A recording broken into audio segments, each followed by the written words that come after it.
Hello student, इस video में कक्षा 9वीं हिंदी के गद्य खंड के जो इम्पोर्टेंट वस्तुनिष्ठ क्वेश्चन होते हैं वो मैं आपको एक वाक्य और जोड़ियों में बता रहा हूँ इस वीडियो में। तो आप इनको अच्छे से याद कर लीजिए। आपका जो पहला पेपर हिंदी का है उसमें जो वस्तुनिष्ठ क्वेश्चन आते हैं एक शब्द में, बहुविकल्पीय है, सत्य असत, तो आप मेरे इस वीडियो के माध्यम से जो भी इसमें बताया जा रहा है इसको देख लेते, अच्छे से याद कर लेते, तो बाकी के जो ऑब्जेक्टिव टाइप क्वेश्चन है वो सभी बन जाएंगे। तो आप इस वीडियो को अच्छे से देख लीजिए, समझ लीजिए और जो भी है इसमें उसको याद कर लीजिए। तो आपका 5 फरवरी का जो भी ऑब्जेक्टिव उसमें आने वाले हैं उसमें से बहुत सारा आपका कवर हो जाएगा। तो सबसे पहला क्वेश्चन है, प्रेमचंद का जन्म कब और कहाँ हुआ था? तो 31 जुलाई 1880 बनारस के समीप एक लम्ही नामक गांव है, उसमें इनका जन्म हुआ था। इसको अच्छे से याद कर लीजिए। प्रेमचंद की प्रथम कहानी कौन सी थी? इन्होंने बहुत सारी कहानियाँ लिखी हैं, लगभग 300 से अधिक। तो उसमें सबसे पहली जो कहानी थी वो थी पंच परमेश्वर। राहुल संकृत्यानंद कब और कहाँ हुआ था? तो कहाँ हुआ था? 15 है आजमगढ़ उत्तर प्रदेश 1893 में। इसको अच्छे से आपको याद करना है। फोर्थ वाला है, हरिशंकर परसाई का जन्म कब और कहाँ हुआ था? तो 22 अगस्त 1914 को मध्य प्रदेश के होशंगाबाद जिले के जामली गांव में इनका जन्म हुआ था। तब की बात और थी, ये एक निबंध है। ये किसने लिखा है? ये लिखा है हरिशंकर परसाई ने। महादेवी वर्मा जी का जन्म कब और कहाँ हुआ था? तो 26 मार्च 1907 में फर्रुखाबाद में इनका जन्म हुआ था। फर्रुखाबाद। मासिक पत्र का किसकी रचना है? तो ये है अपनी महादेवी वर्मा जी की।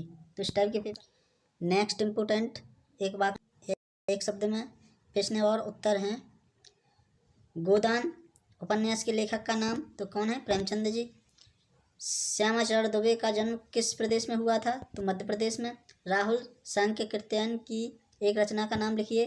तो घुमक्कड़ शास्त्र। इनकी बहुत सारी रचनाएं हैं, ठीक है ना। तो उसमें से एक रचना क्या है? घुमक्कड़ शास्त्र। हरिशंकर परसाई की एक रचना का नाम लिखिए। तो बेईमानी की परत। महादेवी वर्मा किस संस्था की प्रधानाचार्य थी? तो प्रयाग महिला विद्यापीठ की। जावेद हुसैन की एक रचना का नाम? सावले सपनों की याद। महादेवी वर्मा को सरकार ने किस उपाधि से सम्मानित किया था? पद्मश्री से।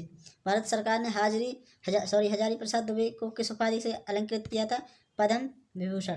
अब ये आपके आंसर ऐसे आ सकते हैं, सत्य सत्य में भी आ सकते हैं, बहुविकल्प में भी आ सकते हैं। जैसे कि प्रेमचंद जो रचना है वो श्यामाचरण दुबे की थी। सत्य है क्या? सत्य है, तुझे क्या होगा? असत्य। तो यदि आप इनको याद कर लेते हो तो बाकी के क्वेश्चन भी आपसे बन जाएंगे। इसके बाद सही जोड़ियाँ कुछ देखिए। इसमें जो आपका झूरी का साला कौन था? गया। ये याद बिल्कुल रट जाना चाहिए आपको। प्रेमचंद उपन्यास सम्राट कहा जाता है, ऐसा क्वेश्चन आएगा। उपन्यास सम्राट किसे को कहा जाता है? तो प्रेमचंद को। चौधरी चरण सिंह पूर्व प्रधानमंत्री थे। महादेवी वर्मा की जो पहली जो उनकी सहेली थी उसका नाम क्या था? सुमित्रा कुमारी चौहान। सलीम अली, इनको क्या बोला जाता है? वर्णवाचर, ठीक है। इसके बाद टोपी का क्या है इसमें? जूता। चांदी का कटोरा महात्मा गांधी। डांडे क्या है? तिब्बत। संसाधन का अव्यय हो रहा है। इसके बाद प्रेमचंद का इसमें क्या है? दो बैलों की कथा, लिहाजा की और राहुल मेरे बचपन के दिन। महादेवी वर्मा सुख, उपभोग, भोग। आपको जितने भी लेसन दिए गए हैं उनके नाम, उनके जो कवि हैं या फिर जो लेखक हैं उनके नाम याद कर लेना चाहिए अच्छे से, ठीक है ना। सांड को देखते ही कौन भयभीत हो गए? तो हीरा और मोती, ठीक है, हीरा और मोती।